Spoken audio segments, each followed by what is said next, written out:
ਅਦਾਲਤੀ ਕਾਰਵਾਈ ਦੇ ਦੌਰਾਨ ਅੱਜ ਯੂਐਸ ਦੇ ਇਮੀਗ੍ਰੇਸ਼ਨ ਏਜੰਟਸ ਓਰੇਗਨ ਦੇ ਵਿੱਚ ਉਹਨਾਂ ਨੇ ਮੰਨਿਆ ਵੀ ਉਹਨਾਂ ਨੂੰ ਰੋਜ਼ਾਨਾ ਗ੍ਰਿਫਤਾਰ ਕਰਨ ਦੇ ਕੋਟੇ ਮਿਲਦੇ ਸੀਗੇ ਤੇ ਸਪੈਸ਼ਲ ਐਪਸ ਸੀਗੀਆਂ ਜਿਸ ਦੇ ਜ਼ਰੀਏ ਉਹ ਲੋਕਾਂ ਨੂੰ ਟਾਰਗੇਟ ਕਰਦੇ ਸੀਗੇ। ਅੰਡਰ ਓਥ ਇਹ ਜਿਹੜੇ ਅਧਿਕਾਰੀ ਆ ਉਹਨਾਂ ਨੇ ਦੱਸਿਆ ਵੀ ਉਹਨਾਂ ਨੂੰ ਕੋਟਾ ਸੀਗਾ ਵੀ ਰੋਜ਼ਾਨਾ 8 ਗ੍ਰਿਫਤਾਰੀਆਂ ਜਿਹੜੀਆਂ ਉਹ ਤੁਸੀਂ ਕਰਦੀਆਂ ਆ ਤੇ ਸਪੈਸ਼ਲ ਟੈਕਨੋਲੋਜੀ ਦੀ ਵਰਤੋਂ ਕਰਕੇ ਟਾਰਗੇਟਸ ਨੂੰ ਉਹ ਚੂਜ਼ ਕੀਤਾ ਜਾਂਦਾ ਸੀਗਾ। ਇਹ ਜਿਹੜੀਆਂ ਡਿਟੇਲਸ ਆਈਸ ਦੇ ਆਫੀਸਰਸ ਦੇ ਸਰਵੇਲੈਂਸ ਟੂਲਸ ਅਰੈਸਟ ਗੋਲਸ ਆ ਉਸ ਦੇ ਬਾਰੇ ਜਿਹੜਾ ਉਹ ਸਾਹਮਣੇ ਆਈਆਂ ਆ। ਇੱਕ ਕਲਾਸ ਐਕਸ਼ਨ ਲਾਸੂਟ ਫਾਈਲ ਕੀਤਾ ਗਿਆ ਸੀ ਇਨੋਵੇਸ਼ਨ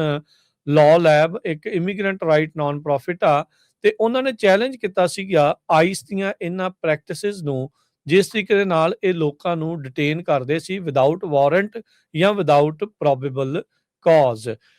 ਇਹ ਕਲਾਸ ਐਕਸ਼ਨ ਲਾਸੂਟ 'ਚ ਦਾਅਵਾ ਸੀਗਾ ਵੀ ਇਹ ਅਨਕਨਸਟੀਟਿਊਸ਼ਨਲ ਨੇ ਅਰੈਸਟ ਰੇਸ਼ੀਅਲ ਪ੍ਰੋਫਾਈਲਿੰਗ ਜਿਹੜੀ ਉਹ ਹੈਗੀ ਆ। ਸੋ ਫੈਡਰਲ ਜੱਜ ਆ ਉਹਨਾਂ ਨੇ ਪਲੇਂਟਿਫਸ ਦੇ ਨਾਲ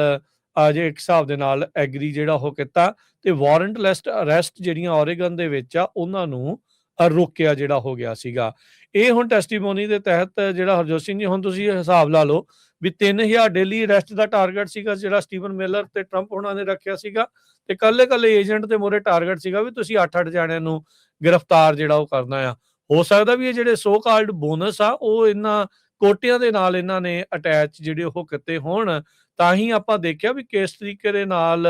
ਮਾਰੋ ਮਾਰ ਜਿਹੜੀ ਉਹ ਪਈ ਸੀ ਜਿਹੜੀ ਚੀਜ਼ਾਂ ਨੂੰ ਜਿਹੜਾ ਉਹ ਸੰਵਿਧਾਨ ਨੂੰ ਇੱਕ ਹਿਸਾਬ ਦੇ ਨਾਲ ਛਿੱਕੇ ਟੰਗ ਕੇ ਸਾਰਾ ਕੁਝ ਕੀਤਾ ਜਿਹੜਾ ਉਹ ਜਾ ਰਿਹਾ ਸੀ। ਅਦਾਲਤਾਂ ਦੀਆਂ ਵੀ ਗੱਲਾਂ ਇਹਨਾਂ ਦੇ ਦੁਆਰਾ ਨਹੀਂ ਸੀ ਮੰਨੀਆਂ ਜਾ ਰਹੀਆਂ ਜਿਹੜੀਆਂ ਉਹ ਹੈਗੀਆਂ। ਸੋ ਆਪਰੇਸ਼ਨ ਬਲੈਕ ਰੋਜ਼ ਜਿਹੜਾ ਕੀਤਾ ਗਿਆ ਸੀ ਇੱਕ ਜੇਬੀ ਕਰਕੇ ਜਿਹੜੇ ਹੈਗੇ ਆ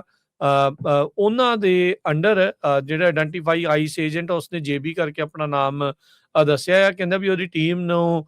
ਜਿਹੜਾ ਉਹ ਦੱਸਿਆ ਗਿਆ ਸੀਗਾ ਵੀ ਵਰਬਲ ਆਰਡਰ ਸੀਗਾ ਵੀ 8 ਅਰੈਸਟ ਰੋਜ਼ਾਨਾ ਜਿਹੜੀਆਂ ਆ ਉਹ ਤੁਸੀਂ ਕਰਦੀਆਂ ਹੈਗੀਆਂ ਆ। ਸੋ ਚਾਹੇ ਤਾਂ ਹੀ ਫਿਰ ਆਪਾਂ ਦੇਖਦੇ ਸੀਗੇ ਵੀ ਕਿਤੇ ਅਪਾਰਟਮੈਂਟ ਕੰਪਲੈਕਸ 'ਚ ਕਿਤੇ ਪਾਰਕਿੰਗ ਲੋਟਸ ਦੇ ਵਿੱਚ ਤੇ ਕਿੱਥੇ ਜਾ ਕੇ ਇਹ ਸਾਰੀਆਂ ਚੀਜ਼ਾਂ ਨੂੰ ਪੂਰੀਆਂ ਕਰਨ ਦੇ ਲਈ ਇਹਨਾਂ ਨੇ ਇਹ ਜਿਹੜੀਆਂ ਕਾਰਵਾਈਆਂ ਕੀਤੀਆਂ ਤੇ ਇਸੇ ਕਾਰਵਾਈਆਂ ਦੇ ਦੌਰਾਨ ਹੀ ਲੋਕਾਂ ਦੇ ਹੱਕਾਂ ਦੀ ਵੀ ਇਹਨਾਂ ਨੇ ਕਈ ਥਾਵਾਂ ਦੇ ਉੱਤੇ ਉਲੰਘਣਾ ਕੀਤੀ ਆ ਤੇ ਆਪਣੇ ਸਾਹਮਣੇ ਹੀ ਆ 2 ਅਮਰੀਕੀ ਸਿਟੀਜ਼ਨ ਤਾਂ ਇਹਨਾਂ ਦੀਆਂ ਗੋਲੀਆਂ ਦਾ ਸ਼ਿਕਾਰ ਉਹ ਹੋ ਚੁੱਕੇ ਆ।